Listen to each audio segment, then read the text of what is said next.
Hello, welcome to Elisa Maria Designs. I'm Elisa Maria. Not really. I'm John, the husband. But I'm here to read Peter Benchley's Jaws to you guys, and we're currently on chapter 5. And just a little introduction. I'm finally diamond painting Kurtis Rykovich's Daydreamer Mermaid. Okay, here we go. Without any further ado, chapter 5, Jaws. Thursday morning was foggy. A wet ground fog, so thick that it had a taste, sharp and salty. People drove under the speed limit with their lights on. Around midday, the fog lifted, and puffy cumulus clouds maundered across the sky beneath a high blanket of cirrus clouds. By 5 in the afternoon, the cloud cover had begun to disintegrate like pieces fallen from a jigsaw puzzle. Sunlight streaked through the gaps, stabbing shining patches of blue onto the gray-green surface of the sea. Brody sat on the public beach, his elbows resting on his knees to steady the binoculars in his hands.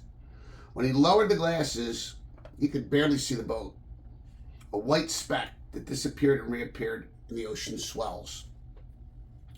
The strong lenses drew it into plain, though jiggly view. Brody had been sitting there for nearly an hour. He tried to push his eyes, to extend his vision from within, to delineate more clearly the outline of what he saw. He cursed and let the glasses drop and hang by the strap around his neck. "Hey, Chief," Hendricks said, walking up to Brody. "Hey, Leonard, what are you doing here?" "I was just passing by and I saw your car." "What are you doing?" "Trying to figure out what the hell Ben Gardner's doing." "Well, fishing, don't you think?" "Well, that's what he's being paid to do. But it's the damnedest fishing I ever saw. I've been here an hour and I haven't seen anything move on that boat." "Can I take a look?" Brody handed him the glasses. Hendricks raised them and looked out to sea. "Nope, you're right. How long has he been out there?" "All day, I think. I talked to him last night and he said he'd be taking off at 6 this morning." "Did he go alone?" "I don't know. He said he was going to try to get hold of his mate, Danny, what's his name? But there was something about like a dentist appointment. I hope the hell he didn't go alone." "You want to go see? We got at least 2 more hours of daylight." "And how do you plan to get out there?" "Oh, I'll borrow Chickering's boat. He's got an aqua sport with an 80-horse Evinrude on it. That'll get us out there." Brody felt the shimmy of fear skitter up his back. He was a very poor swimmer, and the prospect of being on top of, let alone in, water above his head gave him what his mother used to call the windlams. Sweaty palms, a persistent need to swallow, and an ache in his stomach. Essentially, the sensation some people feel about flying. In Brody's dreams, deep water was populated by slimy, savage things that rose from below and shredded his flesh. By demons that cackled and moaned. "Okay," he said. "I don't guess we've got much choice. Maybe by the time we get to the dock, he'll already have started in. You go get the boat ready. I'll stop off at headquarters and give his wife a call. See if he's called in on the radio." Amitystown dock was small, with only 20 slips and a fuel dock, and a wooden shack where hot dogs and fried clams were sold in cardboard sleeves. The slips, God bless you. Thank you. The slips were in a little inlet protected from the open ocean by a stone jetty that ran across half the width of the inlet's mouth. Hendricks was standing in the aquasport, the engine running. He was chatting with a man in a 25-foot cabin cruiser tied up in the neighboring slip. Brody walked along the wooden pier and climbed down the short ladder into the boat. "What did she say?" asked Hendricks. "Not a word. She's been trying to raise him for half an hour, but she figures he must have turned off the radio. Is he alone? As far as she knows, his maid had an impacted wisdom tooth that had to be taken out today. The man in the cabin cruiser said, "If you don't mind my saying so, that's pretty strange." "What is?" said Brody. "To turn off your radio when you're out alone? People don't do that." "I don't know. Ben always bitches about all the chatter that goes on between boats when he's out fishing. Maybe he got bored and turned it off." "Maybe." "Let's go, Leonard," said Brody. "You know how to drive this thing?" Hendricks cast off the bowline, walked to the stern, uncleated the stern line, and tossed it onto the deck. He moved to the control console and pushed the knob handle forward. The boat lurched ahead. Chugging, Hendricks pushed the handle farther forward, and the engine fired more regularly. The stern settled back, and the bow rose. As they made the turn around the jetty, Hendricks pushed the lever all the way forward, and the bow dropped down. "Planning," said Hendricks. Brody grabbed the steel handle on the side of the console. "Are there any life jackets?" he asked. Just the cushions," said Hendricks. "They'll hold you up all right if you're an 8-year-old boy." "Thanks." What breeze there had been had died, and there was little chop to the sea. But there were small swells, and the boat took them roughly, smacking its prow into each one, recovering with a shudder that unnerved Brody. "This thing's going to break apart if you don't slow down," he said. Hendricks smiled, relishing his moment of command. "No worry, Chief. If I slow down, we'll wallow. It'll take us a week to get out there, and your stomach will feel like it's full of squirrels." Gardner's boat was about 3/4 of a mile from shore. As they drew nearer, Brody could see it bobbing gently in the swells. He could even make out the black letters on the transom. Flicka. "He's anchored," said Hendricks. "Boy, that's some lot of water to anchor a boat in. We must have more than 100 feet out here." "Swell," Brody said. "That's just what I wanted to hear." When they were about 50 yards from the Flicka, Hendricks throttled down, and the boat settled into a slow side-to-side roll. They closed quickly. Brody walked forward and mounted the platform in the bow. He saw no signs of life. There were no rods in the rod holders. "Hey, Ben," he called, but there was no reply. "Maybe he's below," said Hendricks. Brody called again. "Hey, Ben." The bow of the Aquasport was only a few feet from the port quarter of the Flicka. Hendricks pushed the handle into neutral, and they gave it a quick burst of reverse. The Aquasport stopped, and on the next swell, nestled up against the Flicka's gunwale. Brody grabbed the gunwale. "Hey, Ben!" Hendricks took a line from the lazarette, walked forward, and made it fast to a cleat on the bow of the Aquasport. He looped the line over the railing of the other boat and tied a crude knot. "You want to go on board?" "Yeah." Brody climbed aboard the Flicka. Hendricks followed, and they stood in the cockpit. Hendricks poked his head through the forward hatch. "You in there, Ben?" He looked around, withdrew his head, and said, "Not there." "He's not on board?" said Brody. "No two ways about it." "What's that stuff?" said Hendricks, pointing to a bucket in the corner of the stern. Brody walked to the bucket and bent down. A stench of fish and oil filled his nose. The bucket was full of guts and blood. "Must be chum," he said. "Fish guts and other shit. He spread it around in the water and it's supposed to attract sharks. He didn't use much of it. The bucket's almost full." A sudden noise made Brody jump. "Whiskey, zebra, echo, 259er, said a voice crackling over the radio. "This is the Pretty Belle. You there, Jake?" So much for that theory, said Brody. He never did turn off his radio. I don't get it, Chief. There are no rods. He didn't carry a dinghy, so he couldn't have rowed away. He swam like a fish, so if he fell overboard, he would have just climbed back on. You see a harpoon anywhere? What's it look like? I don't know, like a harpoon and barrels. Supposedly use them as floats. I don't see anything like that. Brody stood at the starboard gunwale, gazing into the middle distance. The boat moved slightly, and he steadied himself with his right hand. He felt something strange and looked down. There were 4 ragged screw holes where a cleat had been. The screws had obviously not been removed by a screwdriver. The wood around the holes was torn. Hey, look at this, Leonard. Hendricks ran his hands over the holes. He looked at the port side, where a 10-inch steel cleat still sat securely on the wood.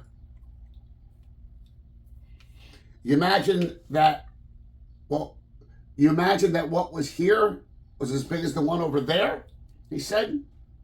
Jesus. What would it take to pull that mother out? Look here, Leonard. Brody ran his index finger over the outer edge of the gunwale. There was a scar about 8 inches long, where the paint had been scraped away and the wood abraded.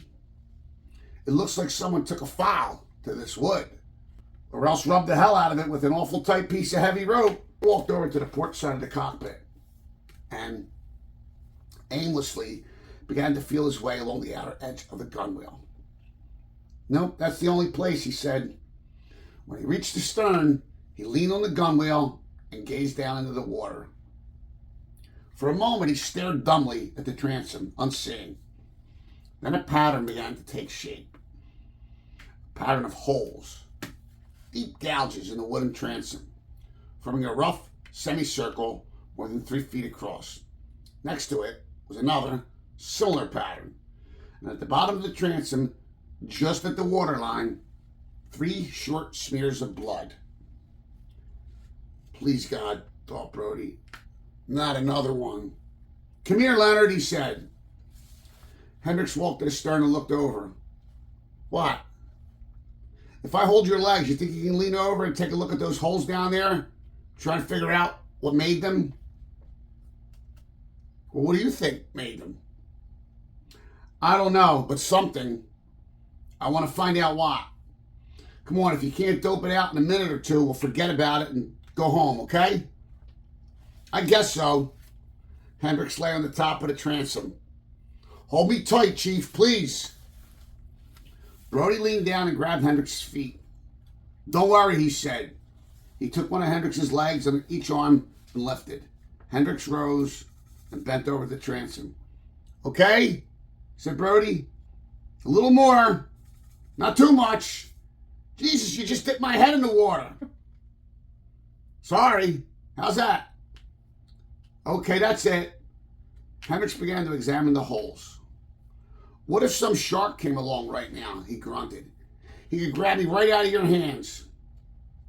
Don't think about it. Just look. I'm looking.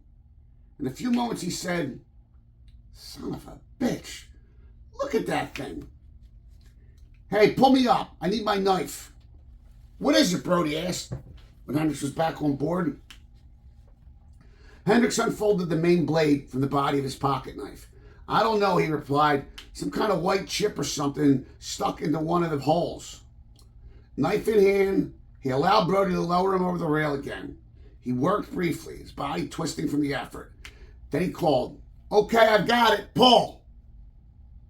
Brody stepped backward, hoisting Hendricks over the transom, and then lowered Hendricks' feet to the deck. Let's see, he said, holding out his hand. Into Brody's palm, Hendricks dropped a triangle of glistening white denticle. It was nearly 2 inches long. The sides were tiny saws. Brody scraped the tooth against the gunwale, and it cut the wood. He looked out over the water and shook his head. My God, he said. It's a tooth, isn't it? Said Hendricks. Jesus Christ almighty. You think the shark got Ben? I don't know what else. Toothache, said Brody.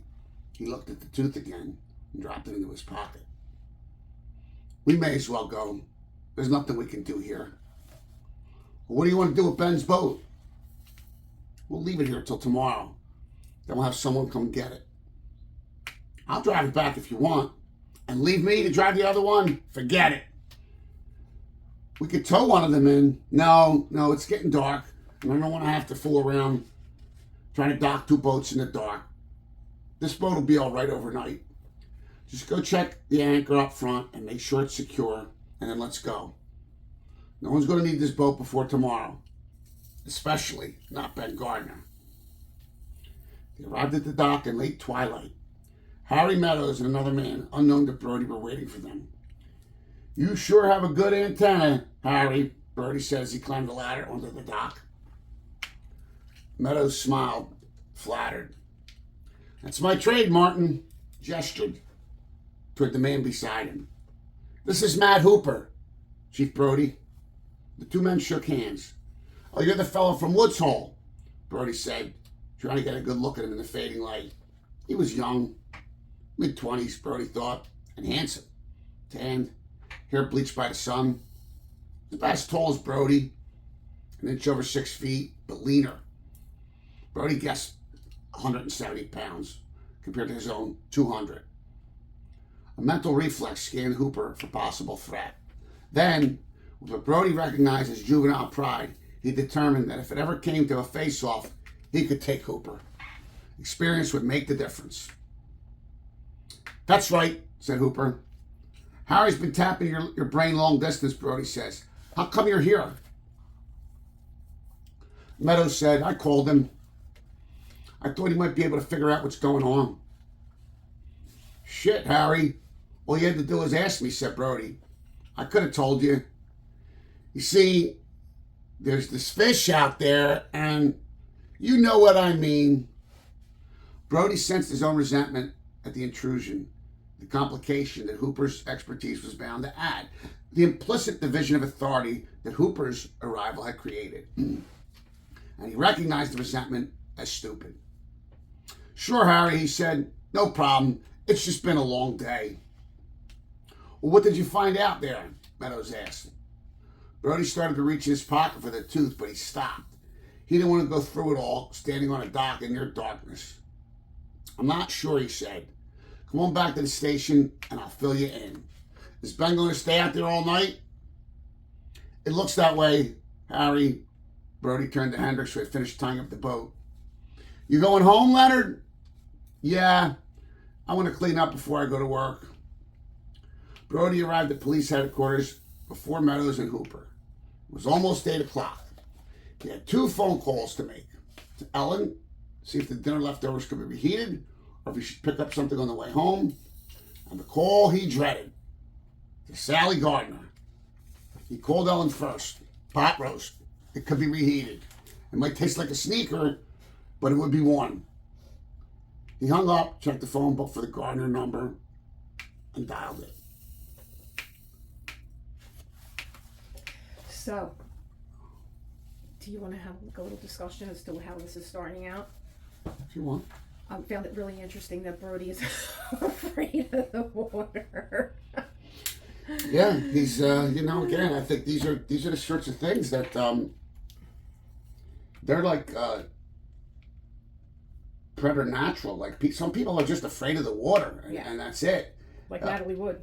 Yeah, and other people. My mother was afraid of the water. Yeah, and Natalie Wood was definitely afraid of the water. Other people are not. I mean, I was always, I love the water, and I think when she filmed, it was the one with not James Dean, Warren Beatty, and she had to film that scene. What was it, Splendor in the Grass? Yeah. She had to film that area where they're walking over, like I can't remember the movie, but she fell in the water, and like it was just like it was her worst fear that she was going to die in the water, and she died in the water. Yeah, that was while they were making Brainstorm. Yeah. Christopher Walken. I just found it interesting that he was afraid he have what did he say? He have like, what did he want, a life?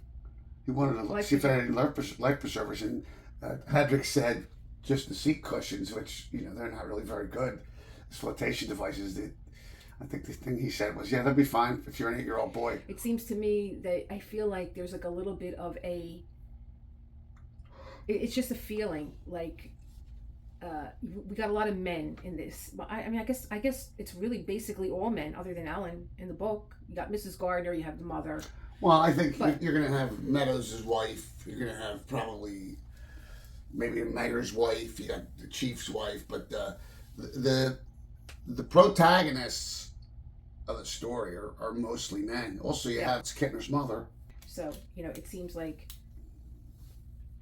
I don't know what it is with Brody. Like, I know that he knows what this is, but he's like, oh, please don't tell me like another shark attack. Oh, I think that's just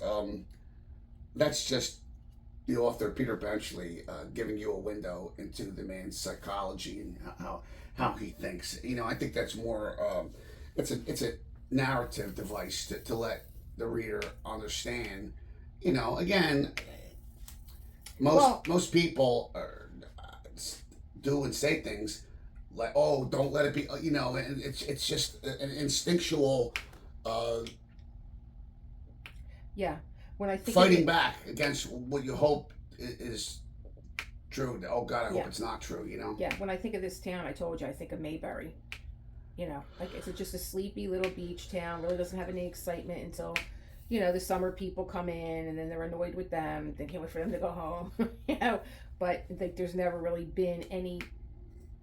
Nothing real big happens. Any really nothing big happening. No, here. again, And, it's like, minor crime. So there's not, you know, the police don't really have to deal with, you know, the sort of things that, you know, the New York police have to deal with. So now, did I hear you say Hooper is on the pier? Yes, Matt Hooper, who works at the Woods Oceanographic Institute as an ichthyologist. Harry Meadows has been in contact with him, getting information from him, and now he actually called him to come into town. And, what did he say? Oh, you could have just asked me, Harry. What was that? Yeah. Well, then he was being sarcastic. Right. He was about to say, "You see, there's this big fish out there, and it's eating people." Yeah.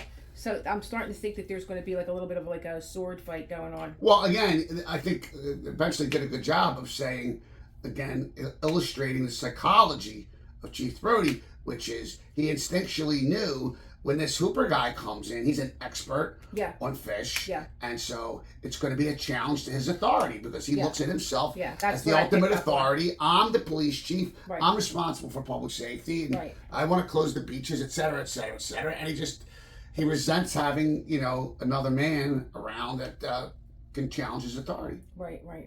That's what I picked up on. That little bit of you're starting to get like a little bit of attention. Things are starting, you know. There's escalations and stuff. They start out very little, you know, and then now it's starting to build. Now you're going to start to see, like you said, this guy comes in. He's an expert. You know, he's intelligent. He's, you know, That's and he's younger. And he's Brody. younger. Brody's a little north of 40. Hooper's like in his 20s. And is he really that young? Yeah, 20s. So is this some more creative liberty in the movie? Because like I don't think that Dreyfus was that young. Well, supposed to be that young in the movie. I'll say this. Woo. He was definitely supposed to be younger than the Roy Schneider character of Chief Brody. Yeah. But I don't really see the whole, you know, if you look at it from the book's point of view, you know, Martin Brody is a pretty strong man of integrity. Yeah. And, you know, I think that it's sort of machismo, you know, that's what I'm picking up on. where he's like, you know, who's this friggin' guy? You know, this is my town. I make the decisions. Yeah. And so it's kind of, but I don't think that Dreyfus, in my opinion, didn't seem to be sort of cast or good cast for Hooper. Like I don't see Dreyfus particularly handsome or good looking but he was certainly younger than Brody. But like, I think he's supposed to be. Oh yeah, he was nerdy. He was, but he's supposed to be a little handsome, and I think there's a little bit of resentment and jealousy about, you know, that whole, you know, for lack of a better way to say it, you know, my dick's bigger than yours kind of sort of nonsense. Yeah. All right, listen, I gotta go lay down. I'm tired. Wake me up when Kelsey's done. All right, can I have my tripod so I can turn this off? It doesn't just. Yeah, but if I do that. And we're back. We took a little break. We made a little dinner, And we're back. I did a video in between Johnny leaving, so I might be able to get this square done, which is very exciting. So I'm going to pass this over to Johnny, and he's going to continue reading. Okay, now we're recording. When the red thing is on, can you make sure that it's up high enough and close enough so that they can see what I'm videotaping, what I'm doing also, not just you reading? You might think I'm asking him to do brain surgery. No, I'm the star. You're not the star. Star doesn't do this stuff. Listen, can What? It's fine. I see everything. But I see more of you. I don't like that. No, listen. All right, go ahead. Let's get back. Let's get back to But George, let me just shall say we? something before we start. I like that we took a break, and then we talked a little bit about it, because these chapters are getting longer long and they're getting more intense. I agree. We should do commentaries more than once. All right. Not just once chapter. I might get done this square that you won't see, because all you see is his big head. He called Ellen first. Pot roast. It could be reheated. It might taste like a sneaker, but it will be warm. He hung up, checked the phone book for the Gardner number, and dialed it. Sally, this is Martin Brody. Suddenly, he regretted having called without thinking the call through. How much should he tell her? Not much, he decided. At least not until he had a chance to check with Hooper to see if his theory was plausible or absurd. Where's Ben, Martin? The voice was calm, but pitched slightly higher than Brody remembered as normal. I don't know, Sally. What do you mean you don't know? You went out there, didn't you? Yes. He wasn't on the boat. But the boat was there? You went on board? You looked all over it, even below? Yes. Then a tiny hope. Ben didn't carry a dinghy, did he? No. How could he not be there? The voice was shriller now. Where is he? Brody caught the tone of incipient hysteria. He wished he had gone to the house in person. Are you alone, Sally? No, the kids are here. She seemed calmer, but Brody was sure the calm was a lull before the burst of grief that would come when she realized that the fears with which she had lived every day for 16 years, Ben had been fishing professionally, closet fears shoved into mental recesses and never uttered because they would seem ridiculous, had come true. Brody dug at his memory for the ages of the Gardner children. 12, maybe. Then 9. Then about 6. What kind of kid was a 12-year-old? He didn't know. Who was the nearest neighbor? Shit. Why didn't he think of this before? The Finleys. Oh, hold on. Oh my God. He never says nothing all day. All day he don't say nothing. Come on. Come in. We're all in here. Give me the money. There's no place for you to sit. Go over there. That was so cute, Daddy. On your rug. You made a big meow, and then Daddy heard you, and he opened the door. Come on, say hello to everybody. There's the poofs. Meow. My Daddy, look. He never talks. Good boy, Daddy. All right, Daddy's going to read yours. You want to stay? You want to stay and watch? Go ahead, Dad. Fat man. He's got no affection, this cat at all. I know.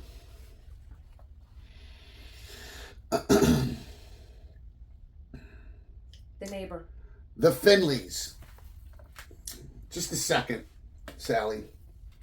He called the officer at the front desk. Clements, call Grace Finley and tell her to get her ass over to Sally Gardner's house right now. Well, suppose she asks why. Just tell her I said to go. Tell her I'll explain later. He turned back to the phone. I'm sorry, Sally. All I can tell you for sure is that we went out to where Ben's boat is anchored. We went on board, and Ben wasn't there. We looked all around, downstairs, and everything. Meadows and Hooper walked into Brody's office. He motioned them to chairs. "But where could he be?" said Sally Gardner. "You don't just get off a boat in the middle of the ocean." "No." "And he couldn't have fallen overboard. I mean, he could have, but he'd get right back in again." "Yes." "Maybe someone came and took him off in another boat. Maybe the engine wouldn't start and he had to ride with someone else. Did you check the engine?" "No," Brody said, embarrassed. "That's probably it, then." The voice was subtly lighter, almost girlish, coated with a veneer of hope that, when it broke, it would shatter like iced crystal. And if the battery was dead, that would explain why he couldn't call on the radio. "The radio is working, Sally." Wait a minute. Who's there?" "Oh, it's you." There was a pause. Brody heard Sally talking to Grace Finley. Then Sally came back on the line. "Grace says you told her to come over here. Why?" "I thought..." "You think he's dead, don't you? You think he drowned." The veneer shattered, and she began to sob. "I'm afraid so, Sally. That's all we can think at the moment. Let me talk to Grace for a minute, will you please?" A couple of seconds later, the voice of Grace Finley said, "Yes, Martin. I'm sorry to do this to you, but I couldn't think of anything else. Can you stay with her for a while?" "All night, I will. That might be a good idea. I'll try to get over later on. Thanks." "What happened, Martin?" "We don't know for sure. Is it that thing again?" "Maybe. That's what we're trying to figure out, but do me a favor, Grace. Don't say anything about a shark to Sally. It's bad enough as it is." "All right, Martin. Wait a minute." She covered the mouthpiece on the phone with her hand, and Brody heard some muffled conversation, and then Sally Gardner came on the line. "Why did you do it, Martin?" "Do what?" Apparently, Grace Finley tried to take the phone from her hand, but Brody heard Sally say, "Let me speak, damn you." And she said to him, "Why did you send him? Why Ben?" Her voice wasn't particularly loud, but she spoke with an intensity that struck Brody as hard as if she were yelling. "Sally, this didn't have to happen," she said. "You could have stopped it." Brody wanted to hang up. He didn't want a repetition of the scene with the Kintner boy's mother, but he had to defend himself. She had to know that it wasn't his fault. How could she blame him? He said, "Crap. Ben was a fisherman, a good one. He knew the risks. If you hadn't..." "Stop it, Sally." Brody let himself stamp on her words. "Try to get some rest." And he hung up the phone. He was furious, but his fury was confusing. He was angry at Sally Gardner for accusing him, and angry at himself for being angry at her. If, she had said, if what? If he had not sent Ben? Sure. And if pigs had wings, they'd be eagles. If he had gone himself, but that wasn't his trade. He had sent the expert. He looked up at Meadows. "You heard?" "Not all of it, but enough to gather that Ben Gardner has become victim number 4. Brody nodded. "I think so." He told Meadows and Hooper about his trip with Hendricks. Once or twice, Meadows interrupted with a question. Hooper listened, his angular face placid, and his eyes, a light powder blue, fixed on Brody. At the end of his tale, Brody reached into his pants pocket. "We found this," he said.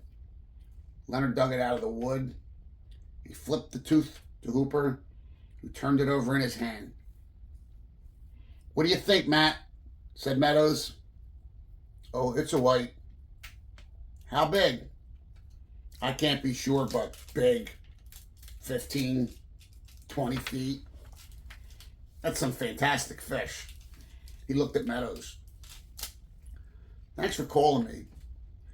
I could spend a whole lifetime around sharks and never see a fish like that. Brody asked, how much would a fish like that weigh? 5,000 or 6,000 pounds? Brody whistled. 3 tons. Do you have any thoughts about what happened? Meadows asked. From what the chief says, it sounds like the fish killed Mr. Gardner. How? Said Brody. Any number of ways. Gardner might have fallen overboard. More likely, he was pulled over. His leg could have gotten tangled in a harpoon line. He could have even been taken while he was leaning over the stern. How do you account for the teeth in the stern?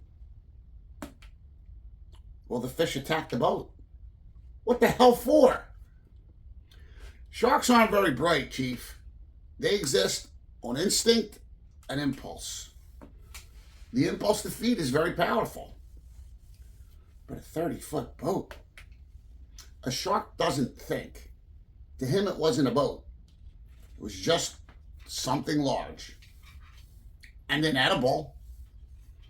Not till he tried it. You have to understand, there's nothing in the sea this fish would fear. Other fish run from bigger things. That's their instinct. But this fish doesn't run from anything. He doesn't know fear. He might be cautious, say around an even bigger white. But fear? No way. What else do they attack? Anything. Just like that. Anything? Pretty much, yeah. Do you have any idea why he's hung around here so long, said Brody? I don't know how much you know about the water here, but I grew up here. You did? In Amity? No, Southampton. I spent every summer there, from grade school through grad school. Every summer. So you didn't really grow up there. Brody was groping for something with which to reestablish his parity with, if not superiority to, the younger man. And what he settled for was reverse snobism, an attitude not uncommon to year-round residents of resort communities. It gave them armor against the contempt they sensed radiating from the rich summer folk. It was an I'm all right, Jack attitude, a social machismo that equated wealth with effeteness, simplicity with goodness, and poverty, up to a point, with honesty. And it was an attitude that, in general, Brody found repugnant and silly. But he had felt threatened by the younger man. He wasn't really sure why, and the sensation was so alien he had reached for the most convenient carapace, the one Hooper had handed him. You're picking nits, Hooper said testily. Okay, so I wasn't born here, but I spent a lot of time in these waters, and I wrote a paper on this coastline. Anyway, I know what you're getting at, and you're right. This shoreline isn't an environment that would normally support a long stay by a shark. So why is this one staying? It's impossible to say. It's definitely uncharacteristic. But sharks do so many uncharacteristic things that the erratic becomes the normal. Anyone who'd risk money, not to mention his life, on a prediction about what one big shark will do in a given situation is a fool. The shark could be sick. The patterns of his life are so beyond his control that damage to one small mechanism could cause him to disorient and behave strangely.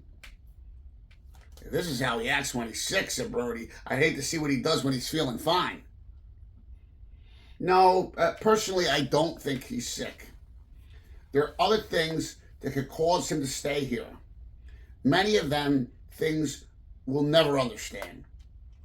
Natural factors, caprices. Well, like what? Changes in water temperature or current flow or feeding patterns. As food supplies move, so do the predators. A few summers ago, for example, a completely inexplicable phenomenon took place off the shore of parts of Connecticut and Rhode Island. The whole coastline was suddenly inundated with menhaden. Fishermen call them bunker. Huge schools, millions of fish. They coated the water like an oil slick. There were so many that you could throw a bare hook in the water and reel it in, and more often than not, you'd catch a menhaden by foul hooking it. Bluefish and bass feed on menhaden. So all of a sudden, there were masses of bluefish feeding in schools right off the beaches. In Watch Hill, Rhode Island, people were wading into the surf and catching bluefish with rakes. Garden rakes. Just shoveling the fish out of the water. Then the big predators came. Big tuna. 4, 5, 600 pounds. Deep sea fishing boats were catching bluefin tuna within 100 yards of the shore. In harbors sometimes. And then suddenly it stopped. The menhaden went away, and so did the other fish. I spent 3 weeks down there trying to figure out what was going on. I still don't know. It's all part of the ecological balance. When something tips too far one way or the other, peculiar things can happen. But this is even weirder, said Brody. This fish has stayed in one place, in one chunk of water, only a mile or 2 square, for over a week. He hasn't moved up or down the beach. He hasn't touched anybody in East Hampton or Southampton. What is it about Amity? I don't know. I doubt that anyone can give you a good answer. Meadows said, Minnie Eldridge has an answer. Balls, said Brody. Who's Minnie Eldridge? Asked Hooper. The postmistress, said Brody. Is there anything you plan to do to get an answer? There are a few things. I'll take water samples here and in East Hampton. I'll try to find out how other fish are behaving, if anything extraordinary is around, or if anything that should be here isn't. And I'll try to find that shark. Which reminds me, is there a boat available? Yes, I'm sorry to say, said Brody, Ben Gardner's. We'll get you out to it tomorrow, and you can use it at least until we work something out with his wife. Do you really think you can catch that fish after what happened to Ben Gardner? Oh, I didn't say I was going to try to catch it. I don't think I want to try that. Not alone, anyway. Then what the hell are you going to do? I don't know. I'll have to play it by ear. Brody looked into Hooper's eyes and said, I want that fish killed. If you can't do it, we'll find someone who can. Hooper laughed. You sound like a mobster. I want that fish killed. So you go get a contract out on him. Who are you going to get to do the job? I don't know. What about it, Harry? You're supposed to know everything that goes on around here. Isn't there any fishermen on this whole damn island equipped to catch big sharks? Meadows thought for a moment before he spoke. There may be one. I don't know much about him, but I think his name is Quint. I think he operates out of a private pier somewhere around Promised Land.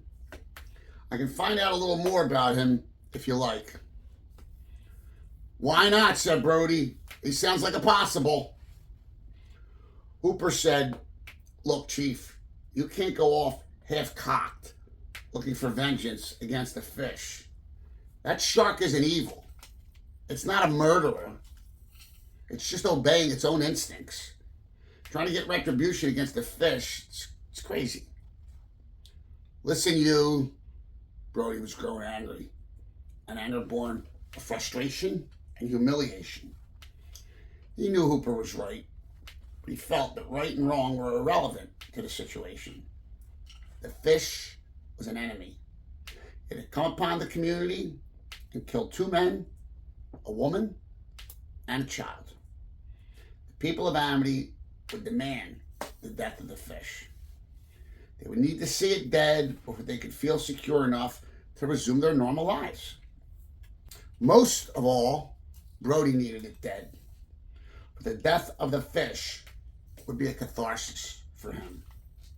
Hooper had touched that nerve, and that infuriated Brody even further. But he swallowed his rage and said, "Forget it." The phone rang. "It's for you, Chief," said Clements. "Mr. Vaughn." "Oh, swell. That's just what I need." He punched a flashing button on the phone, picked up the receiver. "Yeah, Larry." "Hello, Martin. How are you?" Vaughn's voice was friendly, almost effusively so. Brody thought he's probably had a couple of belts. "As well as could be expected, Larry." "You're working pretty late. I tried to get you at home." "Yeah, well, when you're the chief of police and your constituents are getting themselves killed every 20 minutes, it kind of keeps you busy." "I heard about Ben Gardner." "What did you hear?" "He was missing." "Yeah, news travels pretty fast, huh?" "Are you sure it was the shark again?" "Sure. Yeah, I guess so. Nothing else seems to make sense." "Martin, what are you going to do?" There was a pathetic urgency in Vaughn's voice. "Well, that's a good question, Larry. We're doing everything we can right now. We got the beaches closed down. I'm aware of that, to say the least." "Well, what's that supposed to mean? You ever tried to sell healthy people real estate in a leper colony?" "No, Larry," Brody said wearily. "I'm getting cancellations every day. People are walking out on leases. I haven't had a new customer in here since Sunday." "So what do you want me to do?" "Well, what I'm wondering is, maybe we're overreacting to this whole thing." "You're kidding me, right? Tell me you're kidding me." "Hardly, Martin. Now, calm down. Let's discuss this rationally." "Oh, I'm rational. I'm not sure about you, though." There was a moment of silence, and then Vaughn said, "What would you say to opening the beaches just for the 4th of July weekend?" "Not a chance. Not a fucking chance. Now listen. No, you listen, Larry. The last time I listened to you, we had 2 people killed. If we catch that fish, if we kill the son of a bitch, then we'll open the beaches. Until then, forget it." "What about nets?" "Yeah, what about them?" "Why couldn't we put steel nets out to protect the beaches? Someone told me that's what they do in Australia." Oh, Christ, he must be drunk, Brody thought. "Larry, this is a straight coastline. You're going to put nets out along 2.5 miles of beaches? Fine. Money, I'd say about $1 million for openers." "Well, what about patrols? We can hire people to patrol up and down the beaches in boats." "That's not good enough, Larry. What is it with you anyway? Are your partners on your ass again?" "That's none of your damn business, Martin. For God's sake, man, this town is dying." "I know it, Larry," Brody said softly. "But as far as I know, there's not a damn thing we can do about it. Good night." And he hung up the phone. Meadows and Hooper rose to leave. Brody walked into the front door of the station house. As they started out the door, Brody said to Meadows, "Hey, Harry, you left your lighter inside." Meadows started to say something, but Brody stepped on his words. "Come on back inside and I'll give it to you. If you leave it around here overnight, it's likely to disappear." He waved to Hooper. "See ya." When they were back in Brody's office, Meadows took his lighter from his pocket and said, "I trust you had something to say to me." Brody shut the door to his office. "You think you can find out something about Larry's partners?" "I guess so. Why?" "Ever since this thing began, Larry has been on my ass to keep the beaches open. And now, after all that's just happened, he says he wants them open for the 4th. The other day he said he was under pressure from his partners. I told you about it. And I think we should know who it is who has enough clout to drive Larry bullshit. I wouldn't care if he wasn't the mayor of this town. But if there are people telling him what to do, I think we ought to know who they are." Meadows sighed. "Okay, Martin, I'll do what I can. But digging around in Larry Vaughn's affairs is not my idea of fun." "Well, there's not a whole hell of a lot that is fun these days, is there?" Brody walked Meadows to the door and then went back to his desk and sat down. Vaughn had been right about one thing, he thought. Amity was showing all the signs of imminent death. It wasn't just the real estate market, though its sickness was as contagious as smallpox. Evelyn Bixby, the wife of one of Brody's officers, had lost her job as a real estate agent and was working as a waitress in a hash house on Route 27. 2 new boutiques that were scheduled to open the next day had put off their debuts until July 3rd, and the proprietors of both made a point of calling on Brody to tell him that if the beaches weren't open by then, they wouldn't open their stores at all. One of them was already looking at a site for rent in East Hampton.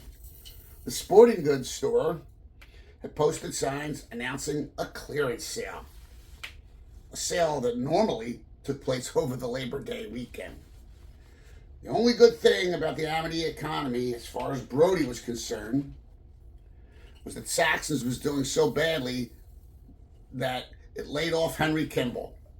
Now that he didn't have his bartending job, he slept during the day and he could occasionally survive to a shift of police work without a nap. Beginning on Monday morning, the first day that the beaches were closed, Brody had posted 2 officers on the beaches.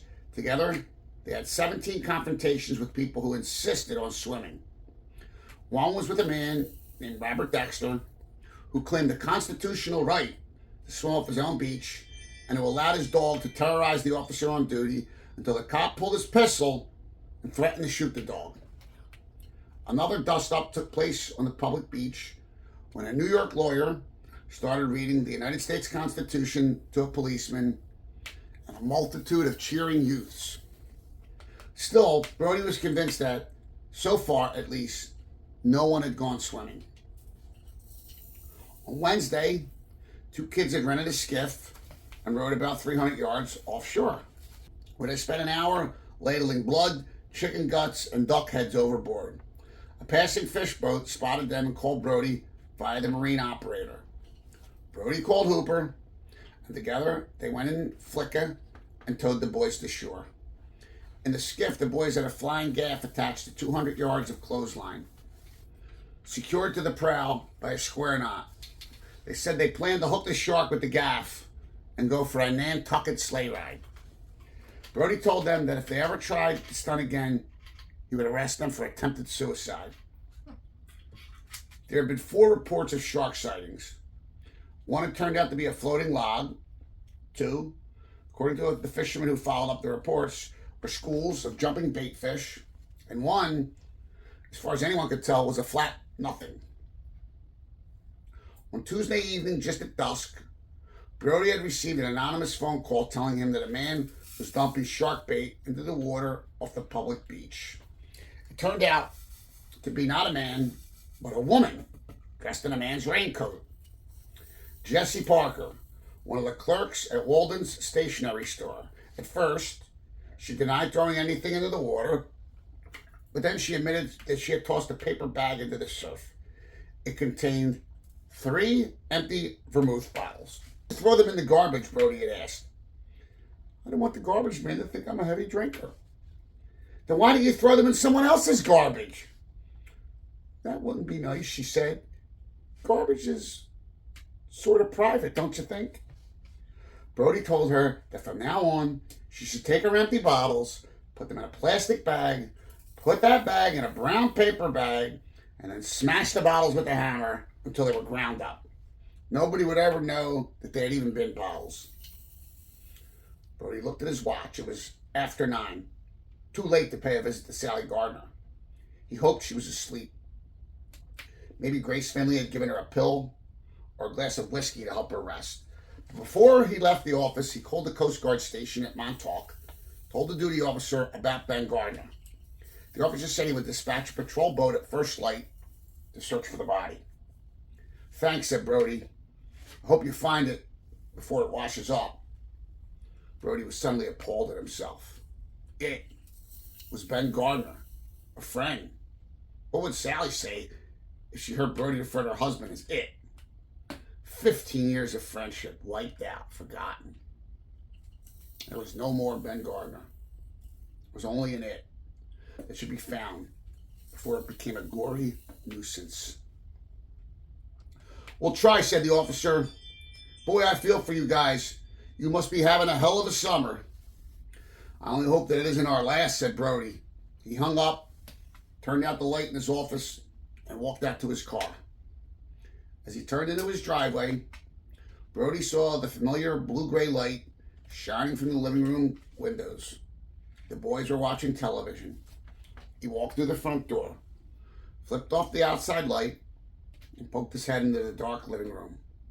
The oldest boy, Billy, lay on the couch, leaning on an elbow.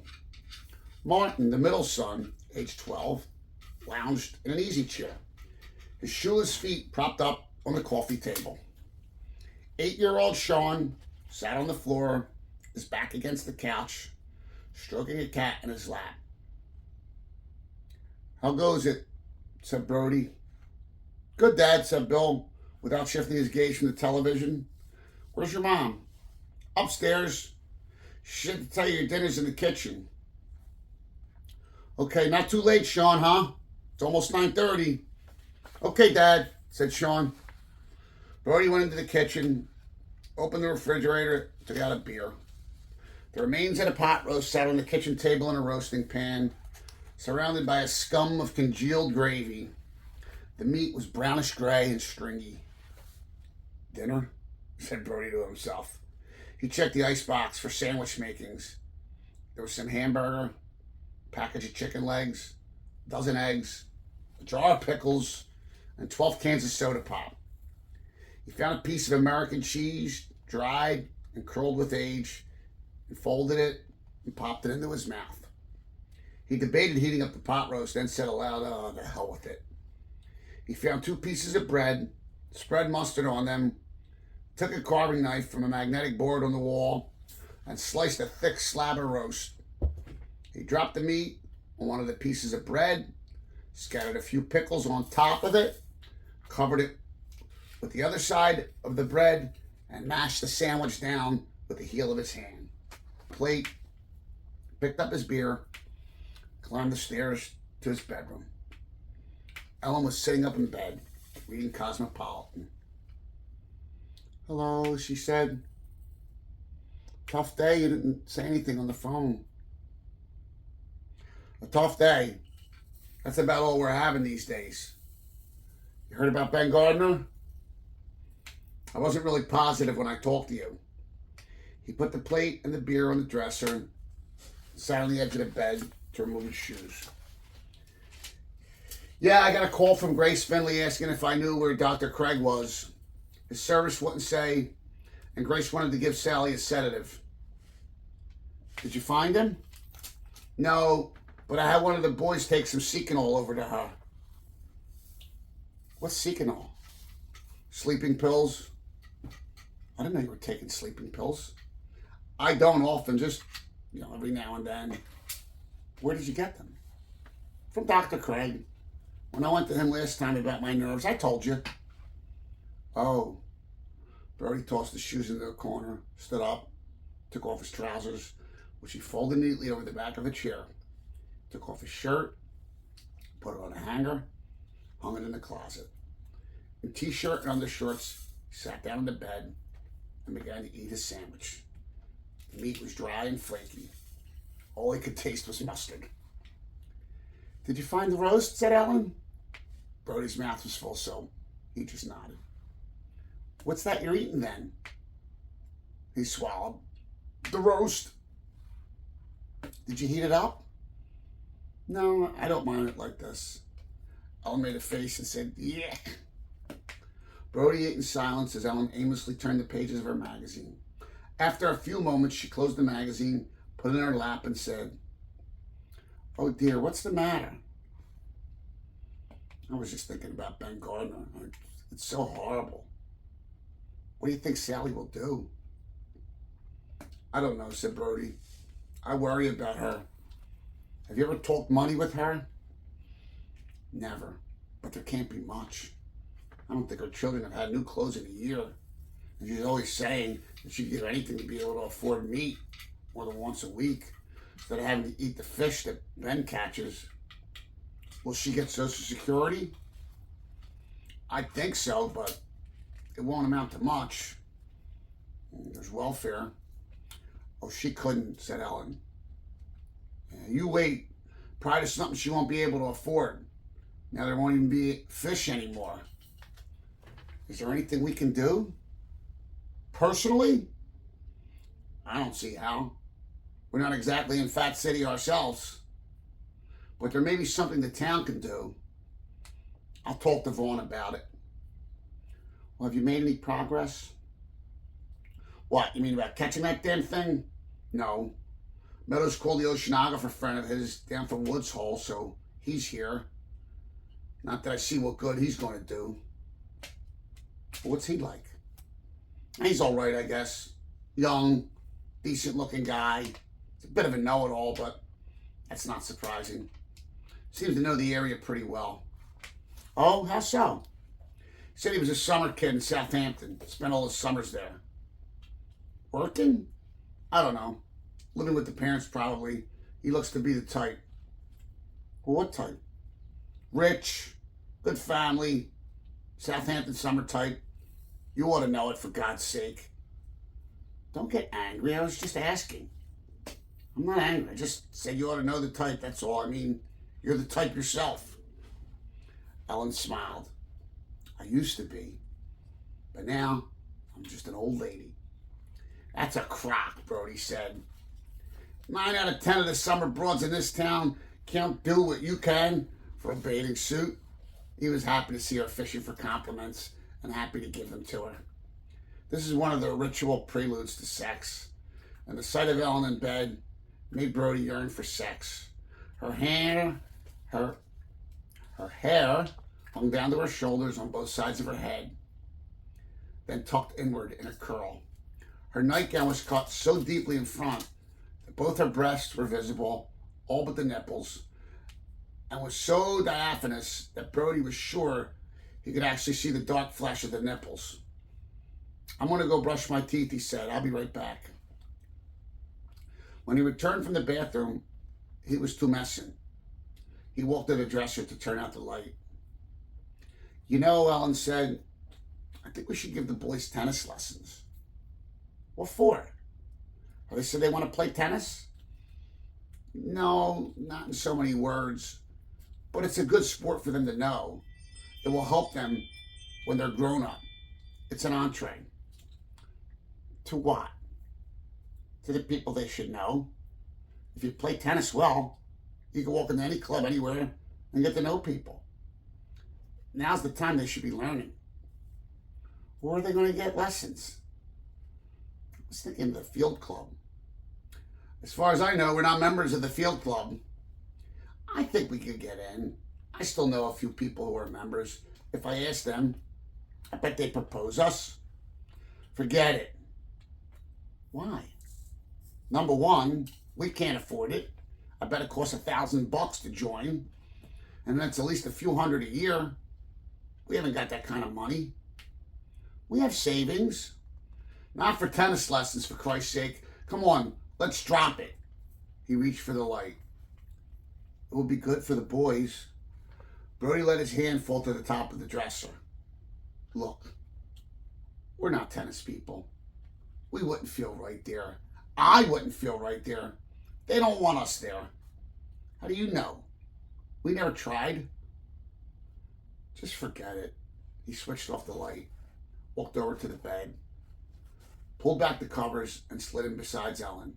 Besides, he said, nuzzling her neck, there's another sport I'm better at. The boys are awake.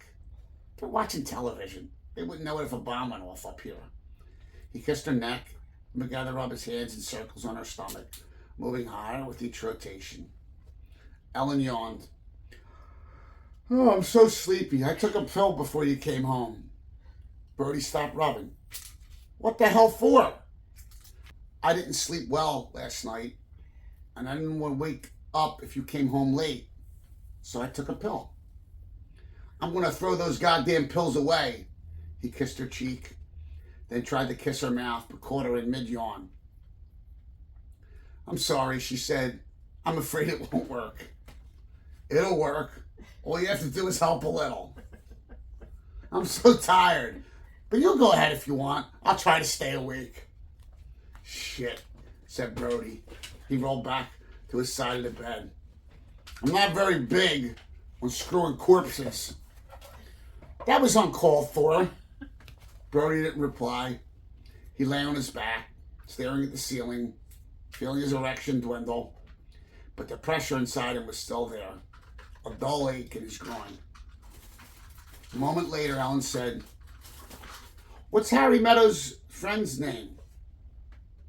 Hooper. Not David Hooper. No, I think his name is Matt. Oh.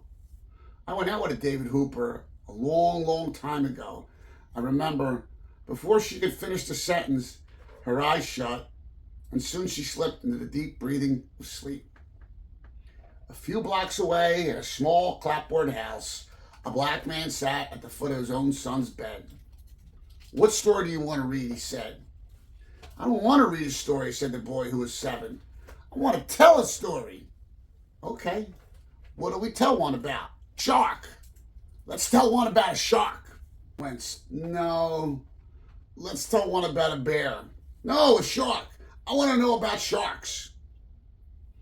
You mean a once upon a time story? Sure. Like, once upon a time, there was a shark that ate people. That's not a very nice story. Why do sharks eat people? I guess they get hungry. I don't know. Do you bleed if a shark eats you? Yes, said the man. Come on. Let's tell a story about another kind of animal. You'll have nightmares if we tell about a shark. No, I won't. If a shark tried to eat me, I'd punch him in the nose. No shark is going to try to eat you. Why not? If I go swimming, I bet one would. Don't sharks eat black people? Now stop it. I don't hear any more about sharks. The man lifted a pile of books from the bedside table. Here, let's read Peter Pan. Hello, welcome back to Elisa Maria Designs.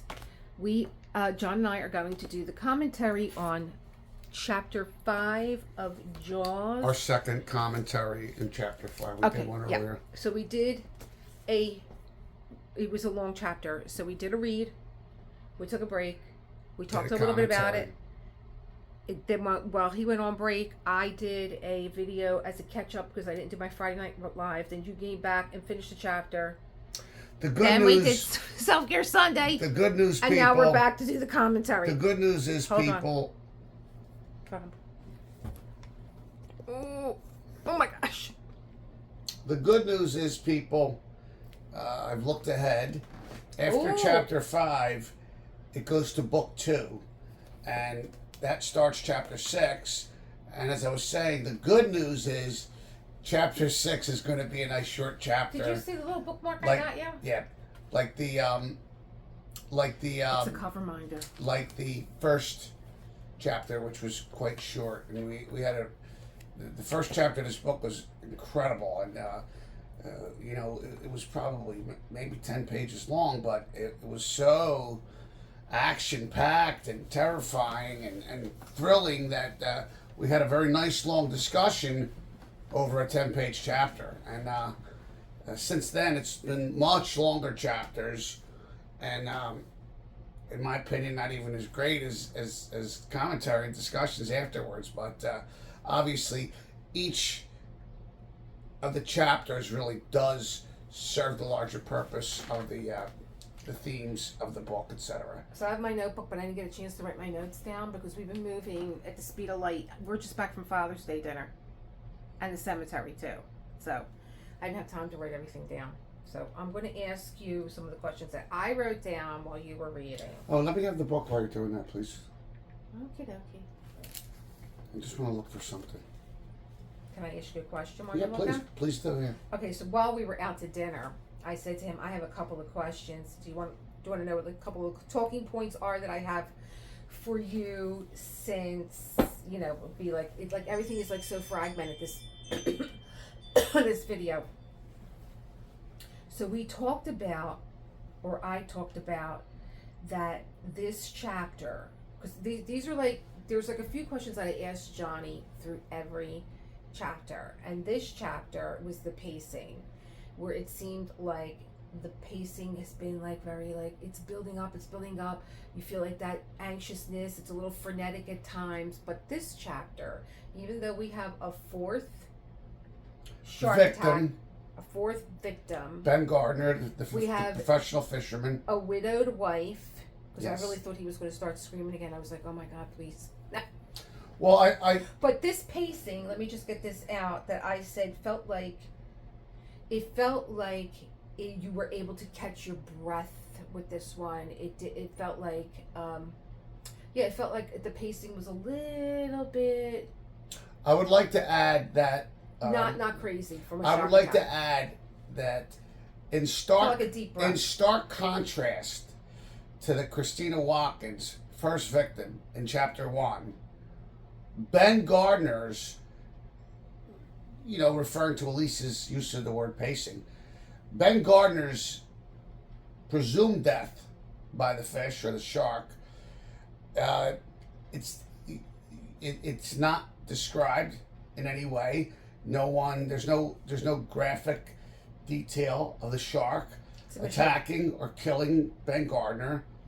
And again, there's some very workable hypotheses, like, maybe he was leaning over the stern of the boat and the shark could have pulled him right off the boat, or maybe he fell over, whatever the case was. The point I think I'm trying to make here is that this book is like a Hitchcock movie, where, Hitchcock was the master of suspense, and, he would get you so anxious without ever even showing you anything.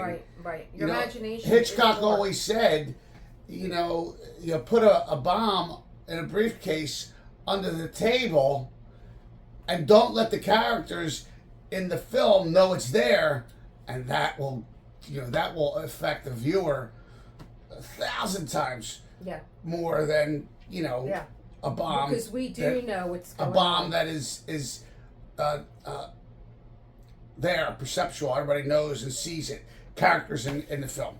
And so when the characters in the film don't see it, don't know about it, but the viewer does, that's suspenseful and psychologically unnerving. So I think that Elisa made a good point regarding the pacing of chapter 6 and how it continues the narrative, and it claims another victim, the fourth one, for the shark, but it does it in a very subtle way, and in a way that does not specifically instill psychological fear or terror. Terror would probably be more appropriate in the reader. Again, I would think, poor Ben Gardner getting most likely eaten by the shark is certainly terrifying, but not Oh, nearly wait. as terrifying as having it described to you. Yeah, what well, we happened. knew he was baiting the shark when they got on the boat and they found all that chum. So what else are we supposed to? Well, but again, I think that I think it's important to note that Ben Gardner was a professional fisherman. That's what he did for a living, and you know, I also think that probably a good reason that Benchley used the professional fisherman Ben Gardner and had the professional fisherman who you would think should know better or whatever still get killed by the shark was, I think it was just another sort of,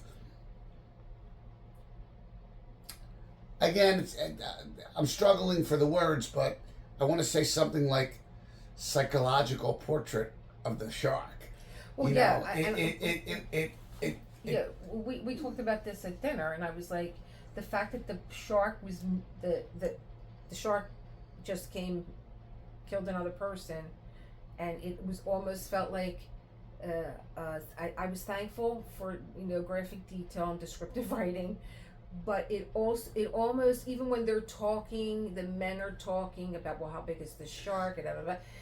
The shark is now I'm starting to feel like the shark is like a unicorn, like it's some kind of mythical it's a character in the book. But also don't forget, we did pick up some very critical information regarding this great white shark. One, that it ripped the cleat clean off Ben Gardner's boat, which it would take a massive amount of force to tear that.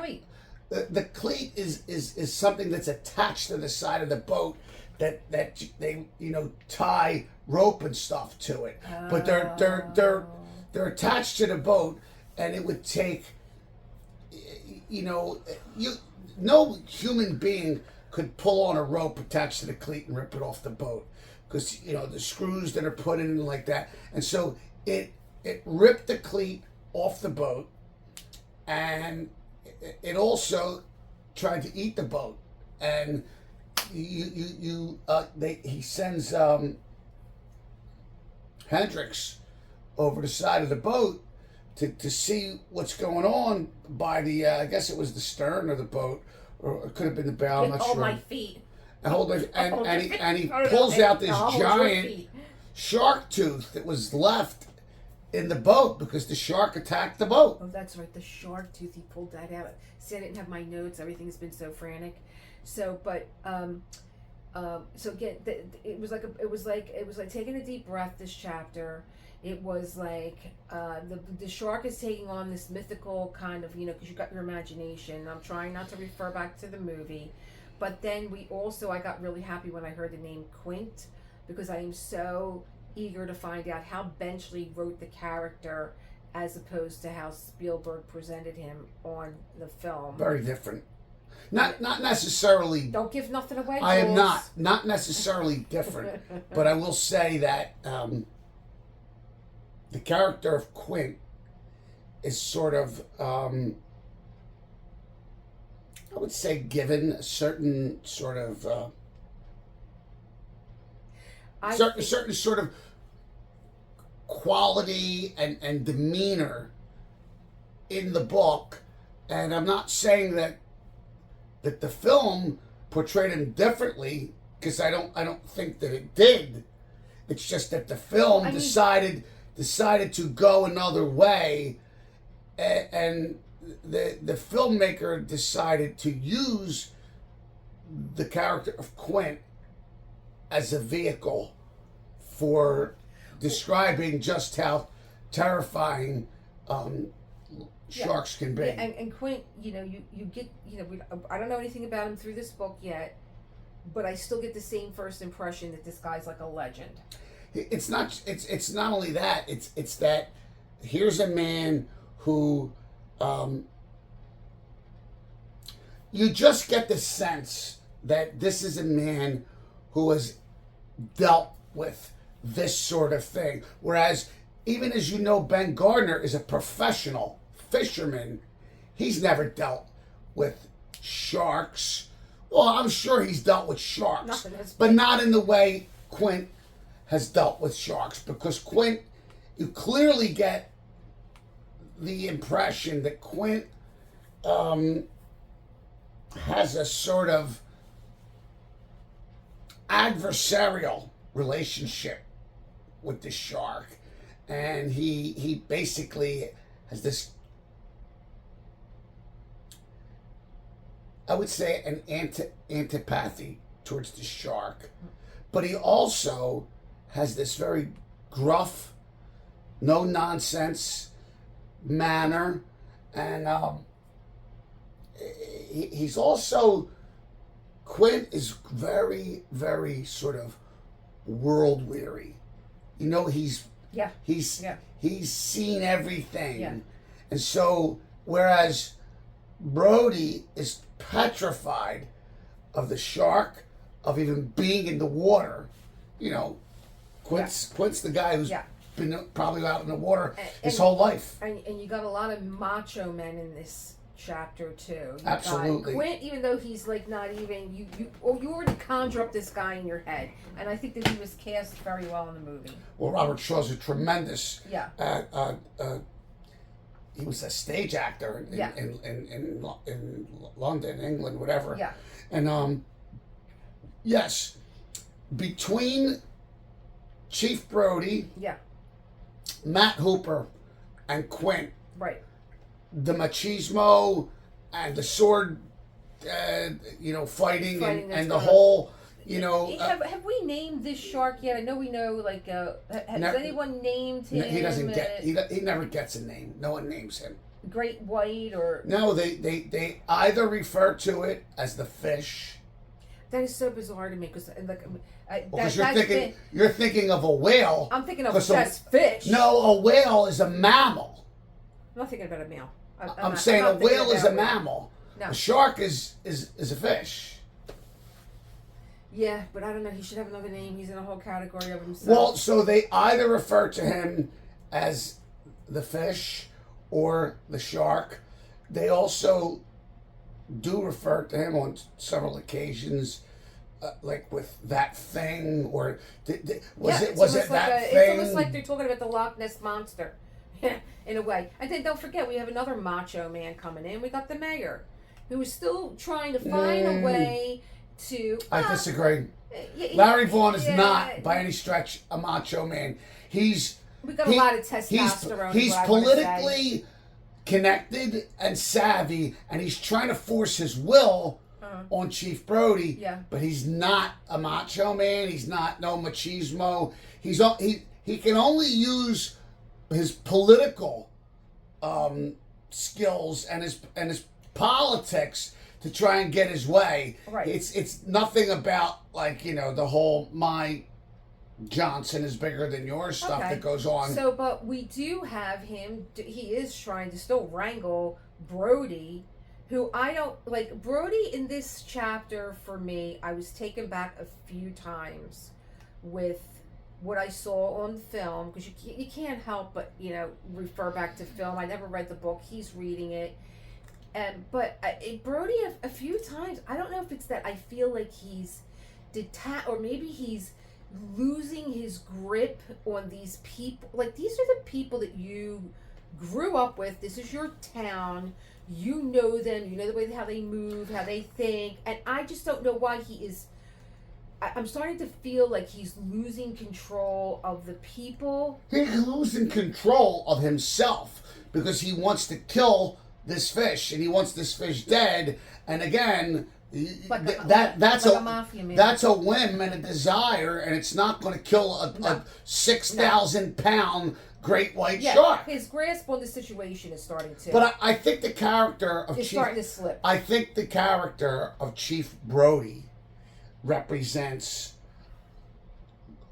goodness, a good man who wants to do what is right, but then permits others to go against his own judgment, and is now experiencing a lot of guilt for not doing what he wanted to do in the first place. That's what I mean.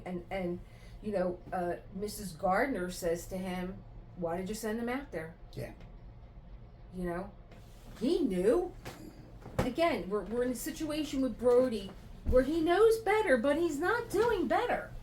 Who? Brody. No, yes he is. He closed the beaches. I know, but he sent Ben out there with that little freaking boat Again. by himself. When he sent Ben out there, he didn't know he was dealing with a 6,000-pound great white shark. 3 times. Well, again, I also would say that, you know, he does make his case in the book where he you know we don't even know at this point that she's a widow. We're just assuming she's a widow. When she says, "Why did you send him out there?" You know, his response was, you know, your husband's a professional fisherman, and he knew what the risks were.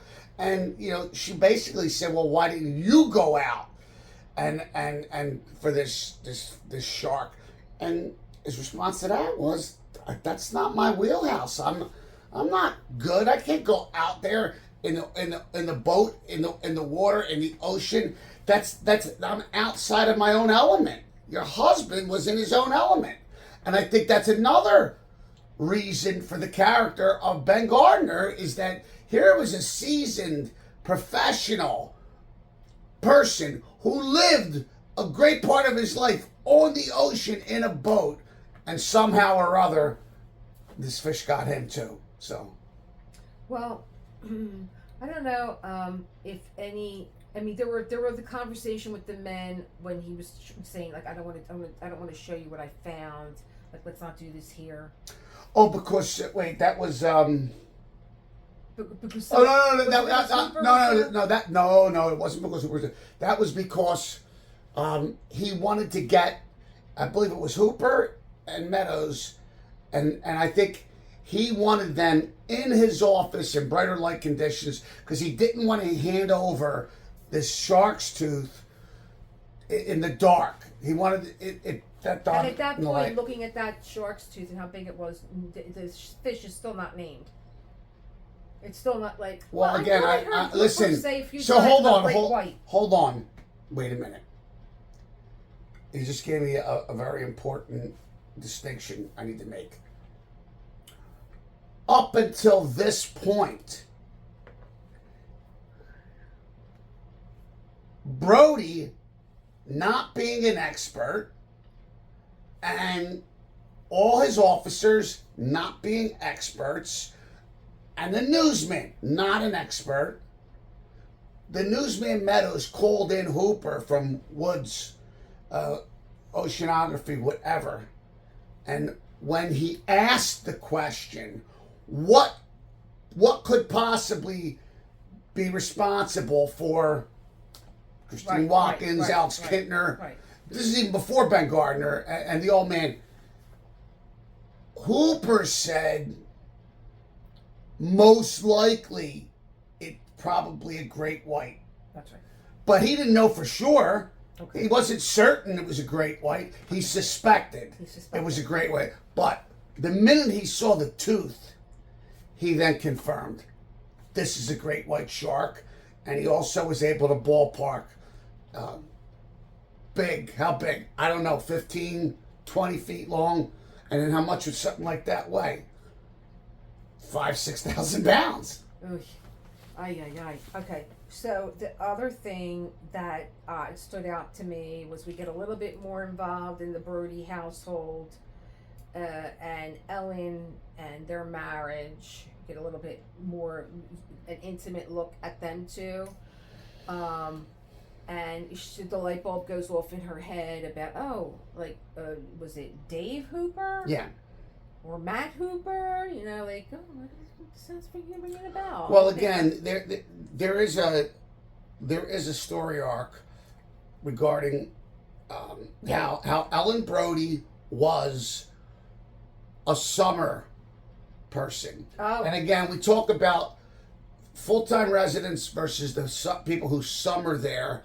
And of course, there's this whole psychology of full-time residents use these psychological projections and things to basically virtue signal. You know, you people might have money and you people might, you know, be here every summer, but I live here, you know, and they equate you know, being poor, not destitute, but poor with honesty. They equate, I forget the whole metaphor or analogy they used, but and the last question that I always pose to you is if there was something in the book that jumped out of you that you remember, because I have lines that I remember through each chapter, and I had one that I remembered here. Oh, go ahead. So my line that I remembered was Brody referring to Ben Garner possibly washing up on shore as it before it washes. And I thought, again, here's this guy born and raised in Amity. These are people that you have known your whole life. And why are you referring to someone as it? It just was so jarring to me. I have a different sort of take on this issue because Elisa, you know, she makes her case, she makes her point, but I personally think that, again, I'm going to have to do a little meta analysis. You know, Benchley gets Brody to say, yeah, well, I hope he's talking to like the Coast Guard from Montauk. Yeah, I hope we can get it before it washes up on shore in a gory mess. So I think that was the proverbial Freudian slip. You know, the fact that he didn't say, well, I hope you can get Ben Gardner's body, and he said get it before it washes on shore. I think that's not I think I'm getting a bigger peek. That's not a knock on Brody as a person or a man, in my opinion. I think that's the chief trying to troubleshoot and then I couldn't imagine in any circumstances referring to a human being in any circumstances as it. But it's not a living human being. I don't care. It's a corpse. It's dead. I don't care. But I'm saying, you know this. I think you're reading too much into that. Well, this is what we do as women. But I'm saying, my point is, I like to. You analyze it your way. That's right. You analyze it but your way is more. Oh, your way is more inside the story and the narrative. No, I'm finding things with Brody. Hold on. Okay, go ahead. You analyze it from inside the story and the story arc and the narrative. I pull back and do the meta-analysis and say, what was the author trying to do by putting that in there and like that? What was the author trying to do? I think he was trying to point out that as a police chief and as a man, because again, I'm a man, and I think that men tend to be problem solvers. They you know, a lot of times your wife comes to you and she's talking about this, that, and the other. We never come to you and she doesn't, for you to solve our problems. We come to you to listen. She doesn't want a solution. And you're sitting there like, so I know how to fix this. I know, you know, but really she just wants you to listen. Oh, you get it. And okay. But let me finish. Go ahead. How long is this going to take? So, like what your mother used to say? I can't keep my train of thought. You keep. Oh yeah, you do this to me all the time. Yeah, but that's good when I do it. It's not good when you do it. Yeah. Well, let me tell you, I am pulling back on Brody, and I am taking previous circumstances with him, and I don't think man, woman, or whatever. This is another human being. This is your town. It's a small town. It's even freaking smaller off season, and you are referring to these people like he has no emotion at all. None. That's not true. I don't see him as being a compassionate man. He is. He is scared to death for the town, for his wife, for his children, and that's the other for thing. all the residents. Let me tell you something. He does not want anyone going in that water. But he is not called. His wife wants to say, Ellen, listen, I don't know what I'm dealing with, But I don't want the boys in the water. Now this is a water town, and you know that those kids are always on the beach. They're always in a raft. They're always on a boat. What are they doing then, John? This is what Elisa, they got. This is their corner. You're saying he didn't call home and tell them No, don't let the he boys didn't. go in the water. That's already understood. No, that, it's not. That she was told to not let these kids out of the house or go in the water. He won't Neither let. one of them has had a discussion with their children of the danger that might be out there. Well, that's because they're not a very effectively communicative family. They don't talk, about the things that ought to be talked about. That's not uncommon. You have 3 young boys. They made sure that they gave you in this chapter Again, their ages. Again. And their Brody boys. is not letting strangers Their in boys. the water. You think he's going to let his kids in the water? Did we hear about you and how rambunctious your mother called you a wild Indian from the day you were born, and you didn't listen to anybody? Nobody could tell you nothing. And Yeah, she's but out again, there in a candy striper in her sexy lingerie, Miss Oh Ellen. my God! Listen, I'm done. So far, the book has been really good. I hope everyone is enjoying my reading of the book to you. I do my best to try and bring these characters to life for you. And Thank God there was no screaming. and I truly enjoy. Thank God Mrs. Gardner, did she take a second off? I truly I went to sleep. I truly enjoy. I truly enjoy the discussion afterwards, and again, I think Elisa and I have had a conversation right now. We both have agreed that we're gonna, when we have these long chapters, we're gonna stop halfway and do the discussion and then do a second commentary. But let me tell you something else, and I think that this is why he wound down this chapter. I think this is why the pacing was different. One more time. John Look said, at the fish. That's my cover minder. I don't use them, and so I use them as bookmarks. Let me tell you, I think that that's why you said chapter 6 started with book 2. It is book 2, yeah, look. Okay, right it's here. called book 2, and I think that's why he wound down Part chapter 2. 5. Part Oh, 2. I'm sorry. I said book 2, part 2. So again, we did 5 chapters, and the first one was very short but very tense, very graphic, and then you guys know the rest. And then we finish, and it says part 2. So basically, I think what that means to me is that this part of the book, part 2, is going to be a whole new sort of idea or something like that. But anyway, I look forward to reading some more with you guys, and I've had enough, and I'm gonna go. I'm gonna go find that fat cat. I'm gonna carry him upstairs. You're not putting them in my bed. Oh yeah, No, you're not. in the bed. Mm-mm. Oh yeah. All right, say goodnight. Bye everybody. Bye, everybody. Happy Thanks for Father's joining- Day. Yes. If there's any fathers out there, and it's been really fun. Yeah, it was a long day. We did Father's Day. We did Self Care Sunday together. I'm sick of you now. All right, I'm gone. Goodbye. Love you. Bye. Love you All too. right, my person. Yeah. All right. Bye. Goofy, where you at, fat boy? So I'll see you. I don't know if I'm going to get this. This is another half an hour. This is going to be a long one for you guys. Monday is Member Monday, and I got another block on my Mermaid done. And so maybe we'll talk about that tomorrow, where we're at here with my open diamond paintings. I'm not really sure what's coming up. I'm going to do a live in the middle of the week. Am I telling you everything now for? I'll see you on tomorrow. Bye.